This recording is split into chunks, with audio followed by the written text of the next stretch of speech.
How big is the difference between the private and public engineering sectors? We're about to find out. Like in the private sector, it can almost feel aggressive the way you're trying to approach your job. You're trying to gain as much experience as quickly as possible to kind of, I suppose, establish yourself, make people know who you are. It's more transparent in the public sector. We can talk about the grades we're at, the wages we're at, and the steps of where we are at our particular grade. Hello there, my name is Dusty Rhodes and you're welcome to Amplified, the Engineers Journal podcast. Today we're taking a look at engineering in the public sector and hearing some brilliant stories from three professionals with extensive experience in the area. Joining us are the head of the National Building Control and Market Surveillance Office in Dublin and a fellow with Engineers Ireland, Mairéad Phelan. Mairéad, how are you? Thank you for having me. Executive Engineer with Limerick City and County Council, Fergal Timlin, is also joining us. How are you doing, Fergal? I'm good, Dusty. How are you? And Senior Executive Engineer with Louth County Council, Claire Hughes, is with us as well. Thanks for joining us, Claire. Good morning, Dusty. Claire, can I start off with you by asking, how does engineering work differ in the public sector? Well, the pressure is on you in the public sector in terms of you are answerable to everybody in the general public. Everything that you do in your work is under scrutiny. You have to obviously get permission to do standard roadwork schemes, or if you're going to build houses, you have to go and go through public consultation and make sure that everybody is au fait with everything that you're planning and proposing to do. So I feel you're very much so more answerable when you're in the public sector because it is the public purse and it's public spending money. So you have to make sure that you're doing it correctly and obviously doing it to the right specifications and standards as well. So you're definitely under more scrutiny in the public end of it. And the private end of it as well, it's a different kind of pressure that's on you when you're working in the private sector. Again, you have to produce, you're under much more demands. And again, it's a different kind of scrutiny then as well. Like, you know, you're not going to obviously produce something that's not workable or not functional. So it is a different kind of pressure, but it's still pressure all the same in both end of it. And you're answering to the public all the time, of course, that everybody has an opinion, and when you're dealing with something that large, yeah, absolutely. Mairéad, can I ask you your point of view on public sector work? Because it is contributing positively to communities. Do you think that adds kind of a level of fulfilment to your job or job satisfaction? Well, Dusty, I started off in Nicholas O'Dwyer's and Partners building large water and sewage works, and which was, you know, quite intensive work, design, oversight and huge monies. And then I went into the local authorities in Carlow County Council, and my work was as an area engineer. And for 10 years I worked as an area engineer, and I also worked as a conservation officer. So the work in the local authority was actually wonderful and fulfilling in that as an area engineer, I had over half the county. I had all of the responsibility for the roads, the water services, the sewerage works, the town renewal, the urban renewal. So I was the 140, the roadmen, the lollipop ladies, the school traffic systems. And I was social worker. I was area engineer. I was the designer, surface dressing, the local town engineer to the town councils when they were there, the local area engineer to the municipal authorities. And as such, I had a very good autonomy. I was able to do a lot of urban design schemes, urban renewal schemes. So as part of my roadworks schemes and the water and storage maintenance and operation, I was also able to improve the towns, the small towns and the small villages that were in my area. And even today, over 25 years later, they invite me back to little openings for their community development works and everything. And I can see where I improved the signage, the parks, the town parks that I designed, putting in something simple like a basketball arena as part of my roadworks. And the work in the local authority, you can do as much as you want to and give as much, or you can just do the basic roads and water services and everything. So I found it very, very rewarding, that piece of my early life in local authorities. Fergal, we were chatting just before we came on about kind of public versus private, and I was saying that I did 15 years public service work with RTE, and my experience there is that it can take longer to go from having an idea to something actually happening because there's so many levels to go through. Now that's broadcasting. Is this the same with public service engineering as well? Depends on the scale of the project. When I was with Punch Consulting, we worked on a mixed-use development up in Galway. No, I won't give details, but it was worth about $250 million. And at the end of the day, this is a project that started back before the last recession, got put to ground. Then there was a whole load of investigation works in terms of looking at the structure of the pre-existing building itself, making sure it was actually usable. And then we have the whole issue with going through planning and on board from all appeals and actually getting that over the line. So realistically, even from the private side of things, when it comes to planning and we said preliminary design and everything else, it can take up to 3 or 4 years to actually get the planning secured to actually construct something. The public sector is exactly the same. We go through the same process involved, the same, I suppose, transparency when it comes to members of the public. The difference for us is that I suppose we are looking at the fact that we can do improvements not just within a specific project. We're not squared off like a client who's basically I want to achieve X by doing this. And it's completely focused in on himself. Whereas the public, we're basically saying, look, while I'm doing this, I need to look into the boundary walls. I need to look into the pre-existing surface water and foul drainage. I need to look into the water mains, the air lines. I basically need to look into what we can do. If I'm going in through the middle of a town and I'm tearing it up, I get one clean opportunity to talk with everyone and say, let's bring it all in terms of parks, environment, and everything else, so that we actually end up with something that people have to live with for the next 15, 20, 30, 40, 50 years. So you want them to be happy and proud of the placemaking we've done with them in this particular example. Can I ask you all about public service work? Because it's very clear from what you are saying is that, the public is a much bigger boss to deal with and you've got to think a lot wider than you would on, say, a singular private project. But projects in the public realm can often disrupt public life and make the general public kind of cranky. Do you feel that there was a little bit more understanding for what it is that you're trying to achieve?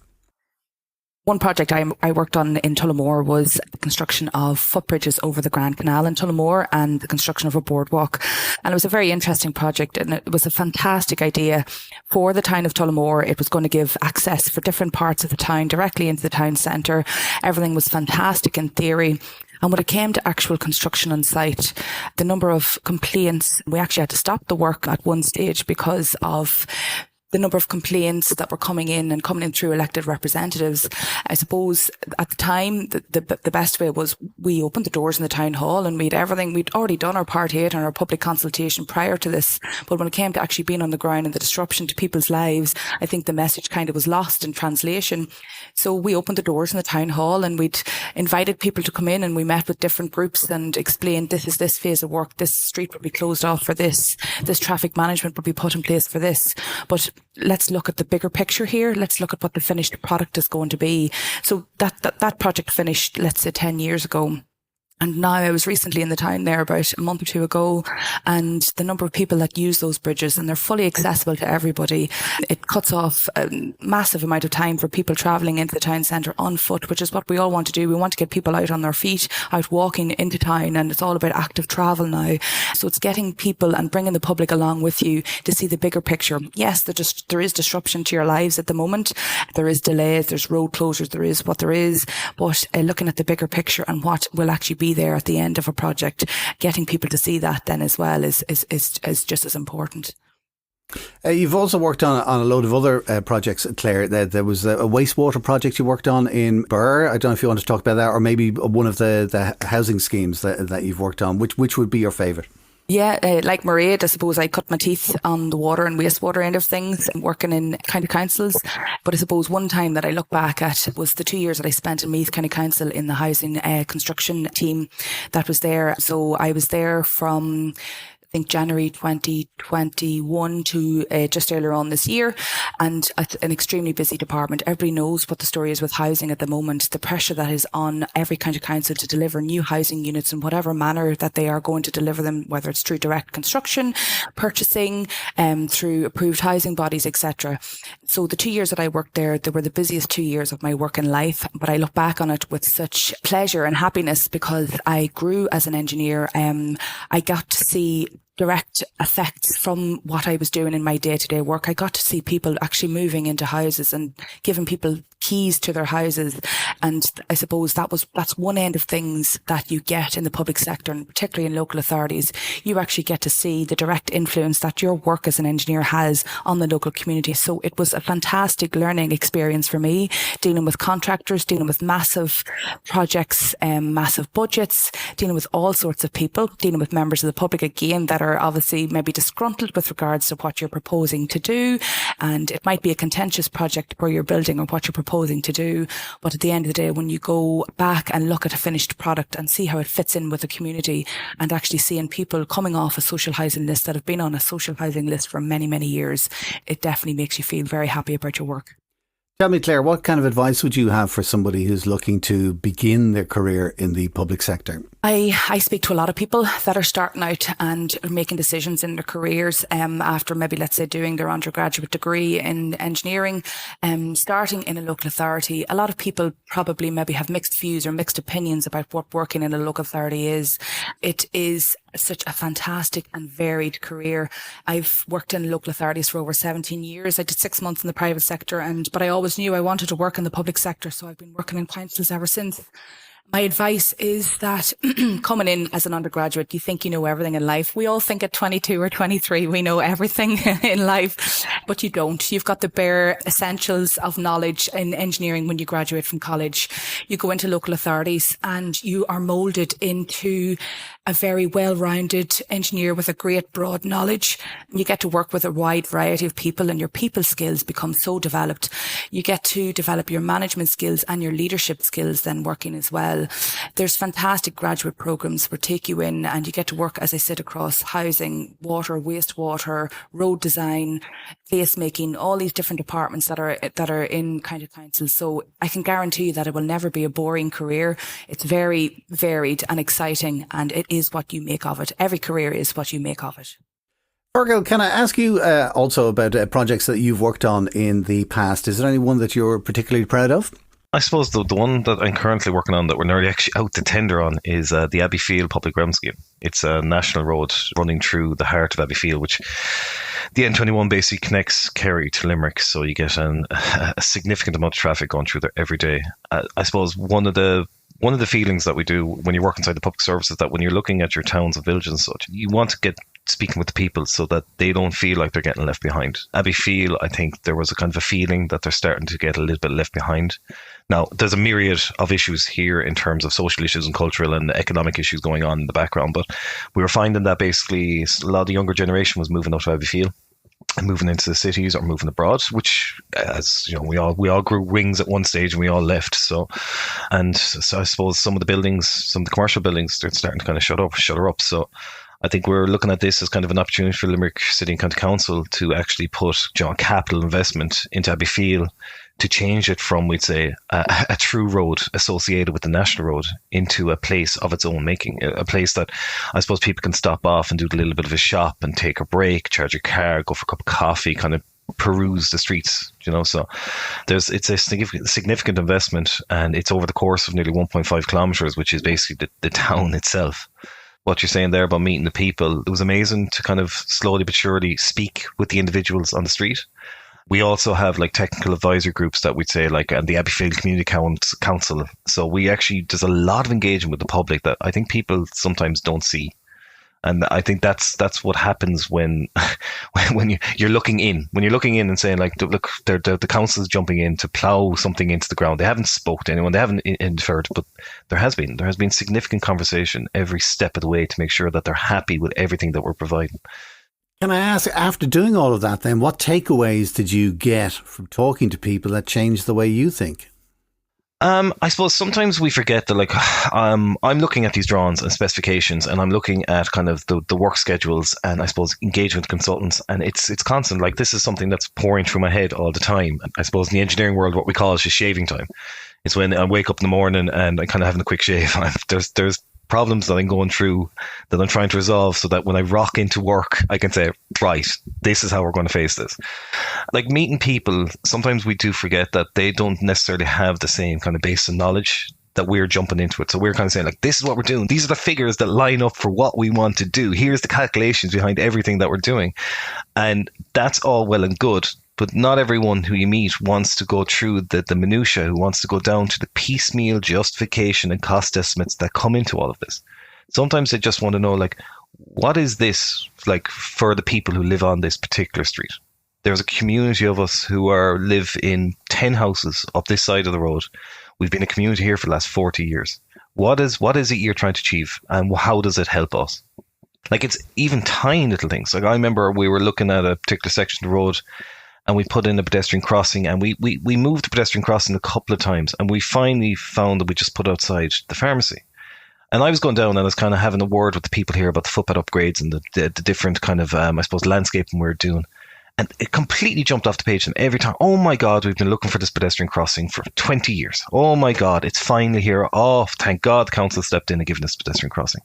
And like the pedestrian crossing, I was looking at it from roads, a road safety audit point of view. I was looking from a health and safety point of view, and I knew that there was a desire line there. But like, I didn't stop to say, like, well, how does this benefit these people on this particular road? Like, and they were so happy and so engaged to see this. You could have told them you were painting, the street green. They would have accepted it as long as they got the pedestrian crossing to go with it. Like, so I suppose there's times where I do need to step back a small bit from the projects I'm looking at and stop looking at the big calculations. And I suppose just remember that when I meet the people out on site, there is just the little bits and pieces, the small improvements that do have a dramatic change to people and are greatly welcomed. Mairéad, in your experience, do these stories that Fergal and Claire are sharing resonate with you? Yeah, I've been involved in everything from water to sewerage to roads to community development to conservation to designing play areas. I've had a kind of a long career at this stage. And I suppose the big and the small, and it brings me to mind of when I was an area engineer and had a derelict site in a little village. And a pair of cottages called the Weavers' Cottages, and they were quite derelict. There was a lot of rubbish around them and everything else. So as opposed to knocking them down, I did a bit of research on them, got a conservation grant, put the two of them back into use, and this area beside it, which was also derelict, I also got money from the Department of Housing and built 2 local authority houses that actually complemented and matched the old style of the Weavers' Cottages. So I was able to house 2 families and clean an area, and also provide a tourist attraction and tourist amenity in that village, and looked at weaving and designing and got a local craftsman to design a spinning wheel and a loom, which is now used. So engineering is so varied.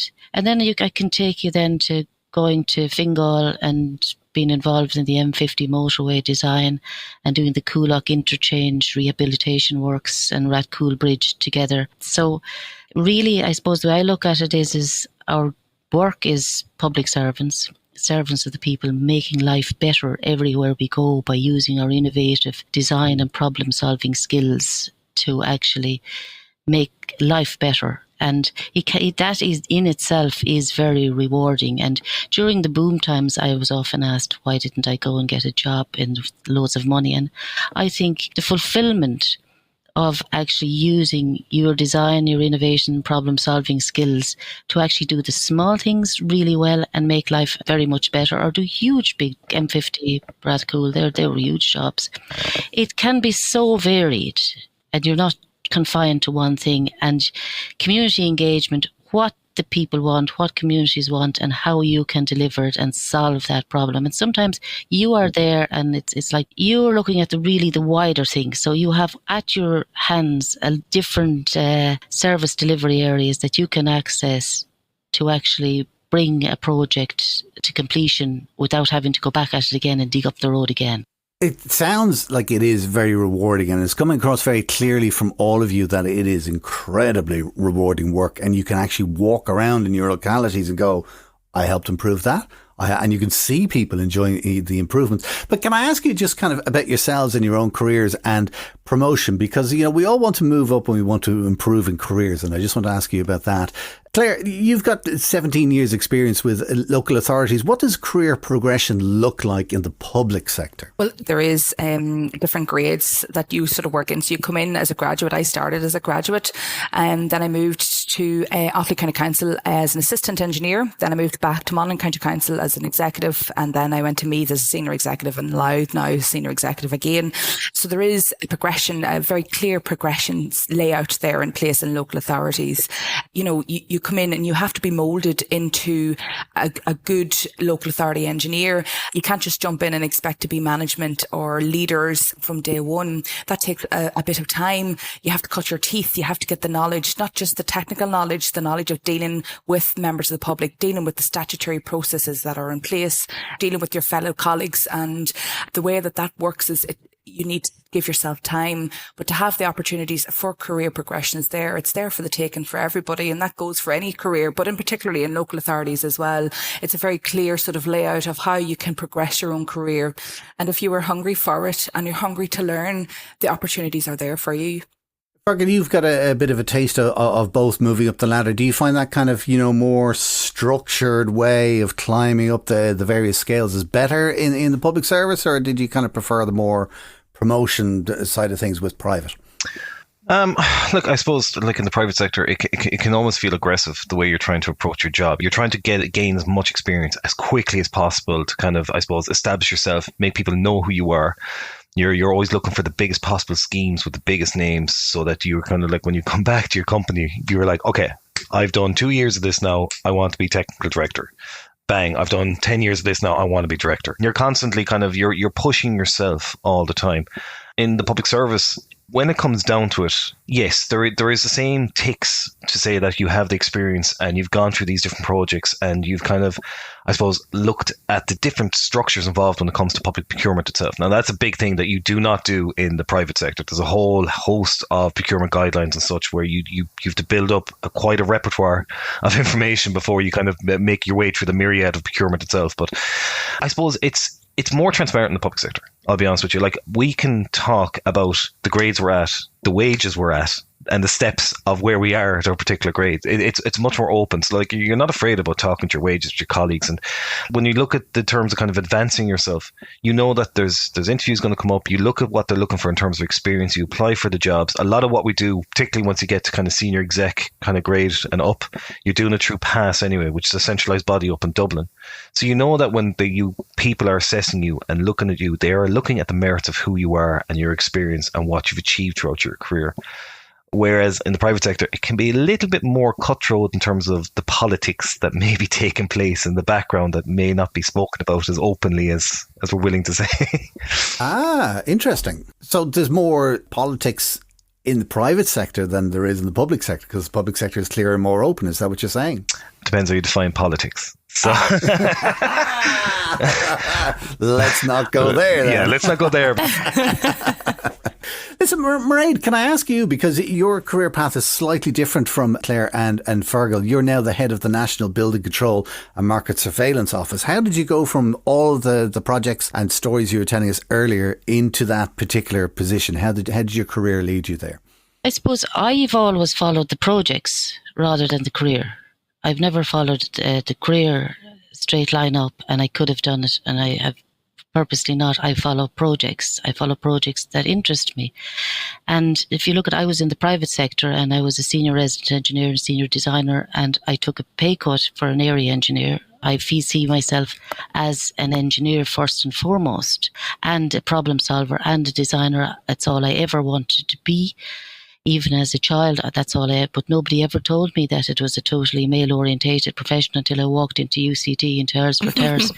From 8 years in a nuns school with no even male teachers, a girls' school, from 5 years in a boarding school, girls' boarding school.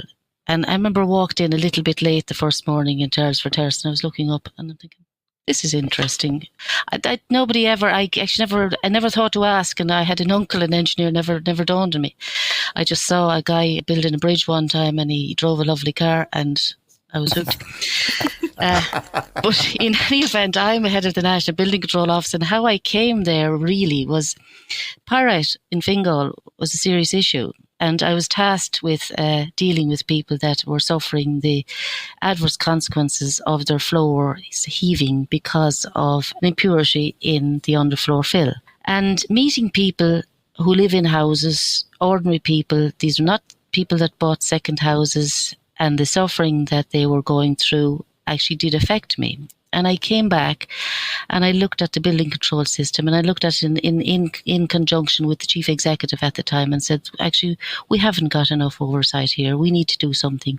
It's too much self-regulation and nobody really overseeing it. So that's where I went and had a look at a few of my staff and said, look at how do we collate this? So we actually designed a bespoke compliance management system, a national IT system to collate all of the commencement notices, the fire safety certificates, the disability access certificates into one place, one unit. So I followed the job and the job followed me to improve how we do building control and compliance with the requirements of the building regulations in Ireland, because nobody had looked at the building regulations in the context of why they were there, because regulation in the civilised societies for health and safety of the citizen and protection of the environment, and that's what we all do. But the building regulations specifically say health, safety and welfare of people in or about buildings. So everybody was looking at the requirements. Oh, these is technical requirements. Engineers have made them and it's very difficult to build and anybody can build. But every single part of the regulations is for the health or the safety or the welfare of that person living inside the buildings. And we had to kind of re-look at the way we implemented them. So part of my then next couple of years was a national ICT system. So now I'm suddenly gone from a bridge designer to an ICT, computer interfaces, so Linux, everything else. We designed up the only fully designed online ICT system for service delivery area in local authorities. So now what we have now is we have oversight of all the designs for every building, every home in the country, and we can go in there, do a risk assessment, get people out to inspect them, pull designers in. If one designer in a county is not living up to what they should be, we have them in the system. We can pick them out of every other county and ask the building control officers, you need to look at this building. Prevent proliferation. We have a long way to go still, but as I said, I've always followed the project and what the impact. Can I ask you about what you were saying when, you just saw the guy building the bridge and he had a nice car and you went, I want to be an engineer, and you never thought about gender. It never entered your head, which is great. And then you ended up, as you say, in Air Force Terrace and you're kind of going, hello. Has that changed in your time? I'd say not really. And I'm coming back and I've thought about this quite a lot. And I'm looking at it in the context of education for people building houses. The subjects in secondary school are still the same boy-girl subject, the way they make them up, that they were in my day. Even the community schools, they will package domestic science or home economics, as it's called these days, which I believe should be a subject for everybody, because people, I tell you what, when I did engineering, all the guys, they couldn't cook, they couldn't do anything, and I couldn't draw because I didn't do mechanical drawing or anything else. So I'd cook them jelly and they'd help me do my mechanical drawing. And they thought I was a genius. You've guys not able to make a bit of custard or jelly or something. But anyway, that's an aside. But the thing about it is the schools are not doing enough with this boy-girl subject. I had severe difficulties. Even the nuns rang my mother about doing engineering. They wanted me to do primary teaching. So there is still the nursing, the teaching, the civil service aspect to every secondary school in Ireland. And that's very disappointing. Fergal, do you want to come in there? Yeah, look, I was just going to say, I work with the Toned region and Civil Division of Engineers Ireland, and I suppose women in engineering is a big item on the list. It's always been pushed for the last 15, 20 years. I suppose everything they've done, they've only changed the percentages a couple of points. It's still the same way it was. Like when I was in NUIG, I think it was something like 10% of the undergrads were women. And I think it's up to 14% now, we're not talking major changes, even though the culture has changed. I completely agree. There's a big push on now for engineers to get into primary schools and secondary schools. And realistically, it's to get into primary schools and to meet them when they're in their formative years and kind of explain, particularly to the girls, like what it is like to be on site or what it is like to be a designer and what it is like in the industry. I think we can all agree the simplest definition of an engineer is that we're just problem solvers. We love problems. We love solving them. And just explain that to the students and why it's open to everyone and not that there's these, I suppose, gender assigned kind of roles or stereotypes associated with engineering that we have to break to actually get young women into engineering. Absolutely, yeah, I would agree. I would agree with Mairéad. I sort of have the same experience as you, Mairéad, going to an all-female secondary school, and I was very lucky to be able to actually do physics and chemistry together. There was no option for applied maths or engineering or computer science or technical graphics. None of that was available to me. And when I went to college, and like that, going into a room of 200 people and 170 of them are males, and I hadn't seen a guy in about 15 years, it's quite a shock to the system. And you feel like I am constantly on the catch up. The first 2 years in Trinity, we did all engineering, mechanical. We did all subjects that were for all the different types of engineering.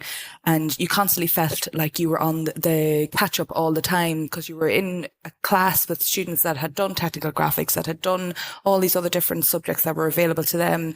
But coming from the school that I had, I literally just had the physics and chemistry and maybe a strong background in maths. So definitely looking at, in particularly, all female secondary schools, to see the subject choices that are available and seeing what can be done, having these subjects available to everybody, and kind of looking at it from a grassroots point of view. I take it another step forward. Sorry, I'm interrupting here, am I? I take it another step forward in that we actually all live in houses. Houses need maintenance. Children are not taught how to hammer a nail straight anymore. So there's a whole lot of education is for life and to actually be able to live in the world that we live in. And we should actually come out with the tools to actually be able to eat, to be able to survive, and to be able to live in our houses. So we're not getting that anymore. And I think that's a shame, because I'm on building sites and I'm in houses and I see the poor young lad that comes out and he can't even hammer the nail straight. And I'd like to take the nail and then say, could I show you how to do this?